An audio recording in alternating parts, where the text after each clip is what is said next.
Laikā, kad Dievs, tas Kungs, zemi un debesis radīja, zemes virsū vēl nebija neviena lauku krūma, neviena lauku zāle nezēla. Dievs, tas Kungs, vēl nebija līdzis lietum līt pār zemi, vēl nebija neviena cilvēka, kas zemi koptu. Tad avotu ūdeņi cēlās, avotu ūdeņi cēlās no zemes un apūdeņoja visu zemes virsmu.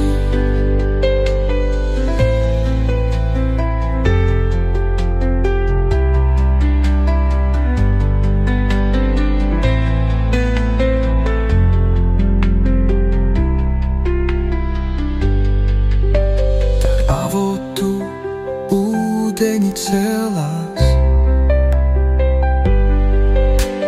avotu ūdeņi cēlās no zemes un apūdeņoja visu zemes virsmu.